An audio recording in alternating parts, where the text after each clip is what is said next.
live par une petite explication sur le late game. Donc grosso modo le late game, qu'est-ce qui se passe pendant le late game? Écoutez, vous avez passé tout l'early game, vous avez créé votre kingdom, vous avez maintenant quelques châteaux à vous, vous avez quelques villes, vous avez déjà recruté quelques vassaux. C'est exactement le cas ici, voilà, on a déjà quelques vassaux. Vous commencez à avoir un bon petit territoire. Vous avez déjà viré au moins une faction, voire peut-être deux factions de la map. Là, c'est exactement ce qui est en train de se passer. On est en train d'achever les Vlandiens. Écoutez, vous êtes plutôt bien dans votre game. Mais il y a la Conspiracy Quest qui arrive. Il y a la Conspiracy Quest qui arrive. Bon, là en l'occurrence, je l'ai pas les fini. Mais bon, vous avez la Conspiracy Quest qui arrive. Comment faire pour bien aborder ce late game? Écoutez, si vous avez regardé ma vidéo de l'early game, si vous avez regardé ma vidéo sur le mid game, vous allez tout comprendre de ce que je vais vous raconter là. Vous avez une belle petite armée, vous avez du soutien avec vos vassaux, vous êtes très bien. Si vous avez choisi la quête de Marunat, et bien du coup vous devez détruire l'Empire. Donc là, on le voit. Ah, si j'avais choisi la quête de Marunat, et ben j'aurais pas de problème, puisque bah, l'Empire il n'existe plus déjà. Voilà, donc bah, très clairement, c'est pour ça que la quête de Marunat c'est la plus facile. Il s'est fait dégommer par les Spurgiens et par les Vlandiens. Les Spurgiens qui dans cette game sont absolument extraordinaires. Les Vikings qui ont fait une très belle performance dans cette game.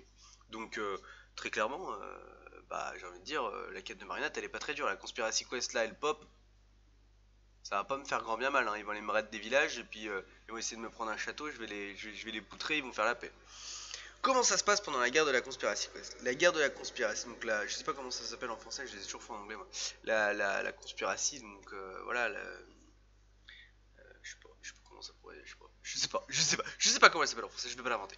Bon, bref, du coup, cette quête de la Conspiracy Quest, comment ça se passe? C'est tout simple, vous allez vous retrouver en guerre contre trois factions. Vous décidez de détruire l'Empire, vous vous retrouvez en guerre contre l'Empire. Vous décidez de rebuild l'Empire, vous vous retrouvez en guerre contre les barbares. Jusque là, tout est simple. Sauf que, pendant cette quête, vous allez vous retrouver en guerre contre trois kingdoms, et vous pouvez pas leur demander la paix. Vous êtes obligé de les forcer à faire la paix. Et en fait, si vous voulez, c'est un peu une sorte de tuto, cette quête principale depuis le début. Et ben là, c'est exactement pareil. C'est exactement pareil. Le but de ce tuto, c'est de vous expliquer comment je réussir à gérer au moins une guerre contre deux factions, sachant qu'il y en a d'autres qui peuvent vous déclarer la guerre pendant la Conspiracy Quest. Et en même temps, ça va vous apprendre à comment les forcer à faire la paix. Et donc du coup, vous allez avoir, en plus de du petit bilan diplomatique qui est juste là, vous allez avoir un petit bilan dans la quête où vous allez être soit dans le rouge, soit dans le vert. Et le but, bah, c'est que quand vous arrivez à 100% du vert, et ben, les mecs ils vous demandent la paix. Voilà. Et donc ça va vous permettre de comprendre comment forcer l'IA à vous demander la paix. Et ben, c'est tout simple en fait, il suffit de les poutrer sur le plan diplomatique. Il suffit de leur infliger des prisonniers, donc de leur prendre des prisonniers. Il suffit de leur infliger des pertes. Voilà. Il suffit de leur prendre des villes ou des châteaux et de faire quelques pillages. Alors ça, les pillages, si vous voulez en faire, vous en faites. Très bien, vos PNJ, souvent, ils s'en occupent. Bref, il faut avoir une force totale qui est supérieure à la leur. D'une manière générale, c'est pas du tout obligatoire. On m'a déjà demandé la paix alors que j'avais une force qui était inférieure. Donc ça, c'est pas du tout obligatoire, mais elles sont un peu quand même rangées dans l'ordre des priorités. Donc cette quête de la Conspiracy, elle va vraiment vous apprendre à comment gérer des guerres avec deux factions et comment réussir à demander à l'IA de vous faire la paix. En vrai, c'est pas très compliqué. Il faut accepter de perdre des châteaux, il faut accepter de perdre des villes d'un côté, le temps d'en poutrer un, avant de vous retourner sur l'autre et d'aller poutrer l'autre. Voilà, c'est tout simple. En fait, c'est tout simple.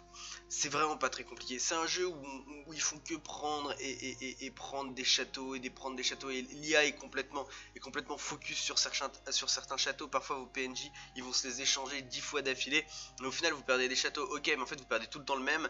Et en fait, il se passe rien du tout, quoi.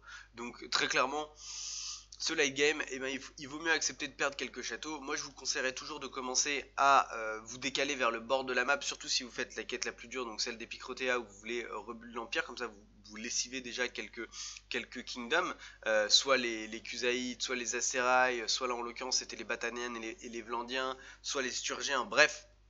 Vous faites votre petit trou dans la map, et puis après vous partez d'un côté de la map, et puis vous décalez vers l'autre, quoi. Le but c'est d'avoir bah, voilà, 2 kingdoms en guerre avec vous max en même temps, et de les forcer au fur et à mesure à faire la paix. Et puis systématiquement, bah, vous sacrifiez une petite guerre par rapport à l'autre, vous faites votre focus sur les différents points diplomatiques que vous voulez aborder, soit vous leur prenez des châteaux, soit vous leur prenez des prisonniers et des unités. Voilà, grosso modo, c'est un peu comme ça que vous allez gérer vos guerres, parce qu'à la fin, de toute façon, quand vous avez toute la map et qu'il vous reste 2 factions contre vous, vous avez une grosse partie de la map, ça vous attaque de toutes parts. Donc à un moment donné, il faut accepter ce fait de perdre des villes, perdre des châteaux. Vous pouvez pas être partout, vos PNJ sont complètement cons, ceux de l'ennemi aussi, et parfois ils font des moves absolument incroyables. Donc voilà, il faut réussir à gérer avec, il faut réussir à faire avec, il faut accepter les pertes de châteaux, il faut accepter les pertes de villes. Et puis après, cette quête de la conspiration, elle va se passer toute seule. Voilà, vous détruisez bien leurs armées, vous leur infligez de lourdes pertes, vous prenez leurs prisonniers, vous les enfermez, et vous leur prenez quelques villes. Ils vous déclarent la paix, Donc il y a aussi le temps qui va faire accélérer le truc, et c'est proportionnel à leur force. Plus ils sont forts, plus vous allez devoir leur infliger de lourdes pertes, moins ils sont forts, moins vous aurez besoin de leur infliger de lourdes pertes. Voilà, tout simplement. Je sais pas trop ce que je pourrais dire de plus sur le late game. À part qu'au bout d'un moment, il va y avoir du monde dans les milices, surtout pour, par exemple, à Kalat, c'est une ville qui aura jamais été prise du jeu, donc il y aura une grosse milice quand je vais arriver. Il faut péter les murs, vous pétez les murs. Moi sur les prises de ville maintenant je pète tous les murs. Je fais 4 trébuchets, 4 katas, je range tout. Et une fois que mes 4 katas elles sont prêtes, je sors les 4 katas et après je remplace les trébuchets. Quand ils ont plus d'engin de siège sur leur muraille, je mets que des trébuchets. Il me reste 2 katas. Souvent de manière générale il me reste 2 katas pour faire après le siège derrière. Comme ça après vous commencez la bataille du siège. Vous avez 2 katas, vous avez 2 trébuchets, c'est très bien. Et vous allez leur rouler dessus, vous perdez beaucoup moins de troupes. Et ça vous permet avec la même armée comme ça de prendre 2-3 châteaux, 2 villes. Voilà, en fonction de la nourriture que vous avez. Mais sinon vous perdez trop de troupes pour pouvoir tout prendre. Et puis voilà, après le late game c'est prise de ville, prise de château, défense de ville, défense de château, c'est que ça, vous êtes plus là pour faire des quêtes, vous avez plus le temps, vous êtes attaqué de toutes parts. Voilà, moi je vous conseillerais vraiment de rester en guerre que maximum contre 2 factions, vraiment pas dépasser plus de ça, quitte à aller faire des paix pourries le temps d'en achever un et qui vous demande soit une bonne paix, soit qui vous demande carrément la paix. Voilà, hein, une bonne paix, c'est une paix où vous leur donnez 1 denar. C'est vous qui l'avez demandé, mais vous leur donnez 1 denar. Et après, c'est acceptable jusqu'à 25k. Donc voilà, du prisonnier, des grosses pertes dans leurs troupes et quelques prises de siège. Et puis la guerre est terminée, on n'en parle plus quoi. Au bout d'un mois in-game, les mecs ils veulent plus se battre. Donc voilà, n'hésitez pas à ça. Regardez toujours bien, c'est hyper important late game. Qui est en guerre avec qui, c'est absolument essentiel. Vous devez constamment savoir qui est en guerre avec qui. Ça c'est vraiment le truc le plus important. Ça va vous orienter sur qui vous devez attaquer. Et très clairement c'est absolument essentiel. Donc voilà, ne ratez pas ça. C'est pas la partie la plus compliquée du jeu, je trouve. C'est la partie la plus peut-être la plus longue en termes de temps et la plus lente aussi parce qu'il se passe pas grand chose. Il faut être assez stratégique quand même sur les villes que vous allez prendre, la direction dans laquelle vous allez vous diriger. Pas aller vous enfermer au milieu, pas avoir des villes réparties un peu partout. Essayez de garder des territoires qui sont compacts. Prenez des châteaux avant les villes. Le plus important c'est les châteaux. Les châteaux, c'est ce qui va faire que ça va aggro l'IA en fait. L'IA elle veut des châteaux avant de prendre les villes. Donc si vous prenez les châteaux, après le temps que vous alliez prendre la ville, ils vous reprennent un château, c'est pas grave, ça vous prend 2 secondes à le reprendre. Et après vous avez 3 châteaux, une ville. Alors que si vous prenez la ville, après vous allez prendre les châteaux, pendant que vous prenez les châteaux, ils vous prennent la ville. Et la ville c'est long à reprendre. Donc c'est complètement différent. Voilà, n'hésitez surtout pas à... Enfin voilà, il faut d'abord même prendre les châteaux avant de prendre les villes. Regardez quel château est attribué à quelle ville, voilà, et vous sécurisez les châteaux. Vous allez prendre la ville, vous perdez peut-être un château pendant le siège de la ville. C'est pas grave, vous retournez le prendre. Et puis après vous avancez. De toute façon, avant de prendre la ville, l'IA voudra toujours sécuriser les châteaux avant. Voilà, donc prenez des châteaux, détruisez les armées, trouvez leurs armées et détruisez-les. C'est de loin le truc le plus important. Des armées en liberté sur la map dans votre camp, c'est des châteaux qui vont tomber. Donc faites vos batailles avant qu'ils prennent les châteaux en cherchant les armées. Prenez des châteaux, barrez-vous, attendez qu'ils arrivent sur le château pour le prendre et revenez-y pour les poutrer. Voilà, le but c'est de trouver leurs armées. Quand vous prenez des châteaux et qu'ils commencent à besiege votre château que vous venez juste de prendre, vous savez où ils sont. Et c'est ça qui est important. L'important c'est de péter leurs armées. Donc vous pétez bien leurs armées, vous les prenez prisonniers, et après vous prenez les villes et les châteaux. Vous pouvez les user, hein. Moi comme ça, je l'ai montré en live, hein. J'ai usé les Aserai, on a fait, je sais pas, peut-être 5, 7, 8, 9, 10 batailles, grosses batailles avec leurs armées. Je les prenais systématiquement prisonniers, Au bout d'un moment, vous avez 25 prisonniers en même temps. bah vous êtes tranquille pendant 2 semaines in-game. Et en 2 semaines in-game, vous prenez 2 villes easy quoi. Donc c'est ça qu'il faut. Et après, les mecs qui sont libérés, il faut qu'ils refassent leurs armées, il faut qu'ils refassent leurs machins. Mais en général, ils vous demandent la paix, hein. Vous leur prenez 20 prisonniers, vous leur prenez une ville, ils vous déclarent la paix direct, hein. Ils sont pas bien, les mecs. Ils savent très bien qu'ils vont tomber comme des mouches. Donc voilà, faites donc ça, faites donc ça.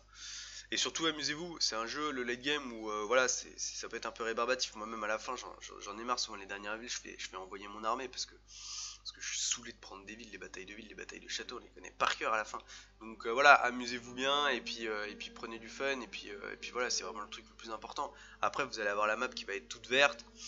Vous allez avoir quoi? Ah ouais, quand même un petit tips. Moi, je clique là. Pourquoi est-ce que je clique là? C'est hyper important parce que du coup, comme ça, quand je prends une ville, ok, et ben quand je finis mon siège de ville qui est vachement plus long, et ben je vois quel château ils m'ont pris. Alors que si je clique pas dessus, je me rappelle plus quel château j'avais pas et machin et tout.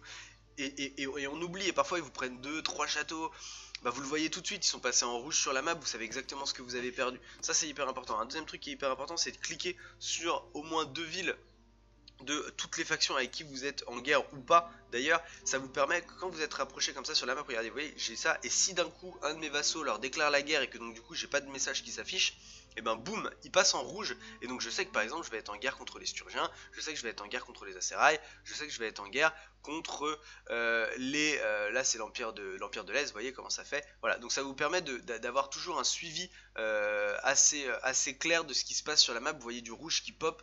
Voilà, donc ça me permet de savoir, même quand mes vassaux déclarent la guerre, et puis donc bah, les autres sont cliqués, ça me permet de savoir quel château, quelle ville j'aurais perdu pendant le temps d'un siège. Donc là, visiblement, j'ai le Maris. Ah non, non, parce que en fait, c'est juste qu'il est cliqué pour que je sache si je suis en guerre contre eux. C'est ce que je viens de dire. Donc je suis en guerre contre eux. Voilà, on va aller prendre Praven là, et puis on va les achever gentiment. Ça, c'est une game que j'ai déjà terminée. Je vous ai rechargé une sauvegarde d'il y a plus longtemps. D'ailleurs, dans cette game, c'est la game où il y a Calatil qui me trahit. Vous voyez, je lui avais donné 3 villes plus le château qui est là, et en fait, il y a je sais plus qui reprend Charas. Bref, il se passe un vieux truc sale, et au final, il retourne après chez les Vlandiens, et d'un coup, je me retrouve avec les Vlandiens qui sont re dans leur game. Voilà, bref. Voilà à peu près pour tout ce que j'ai à dire sur le late game. Je sais pas trop quoi vous dire de plus. Les batailles, c'est essentiellement des batailles avec des peasants, donc n'hésitez pas à avoir des archers et de la cavalerie. Voilà, hein, pour bien détruire leurs armées, c'est de loin le plus efficace. Je trouve qu'en late game, les archers montés sont bien moins efficients que les archers à pied et la cavalerie. Donc voilà, moi je les sacrifie un peu.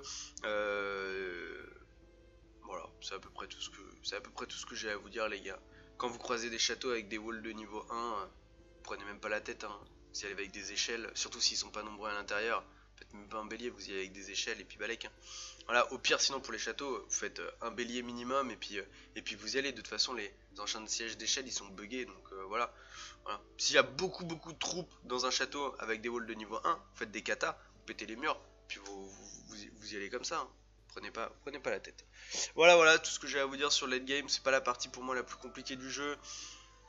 Normalement, vous avez déjà fait des choix qui vont être stratégiques ou pas, hein. C'est pendant le mid game que vous allez les faire. Par qui vous allez commencer à vous attaquer.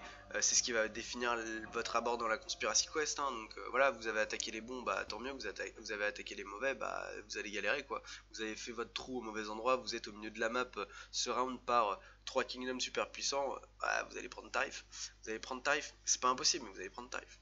Voilà, donc choisissez bien au mid game ce que vous devez faire, dans quelle direction vous voulez partir, et puis après le late game, pardon, c'est ça coule de source. Voilà, tout simplement. Écoutez, c'est à peu près tout ce que j'ai à vous dire. On va commencer du coup le live là-dessus. J'ai pas du tout mis mon petit tableau de bord. Donc on va commencer le live là-dessus. Et puis je vous dis à bientôt pour d'autres explications. Comme ça vous pourrez faire comme chez WAM. Allez, ciao.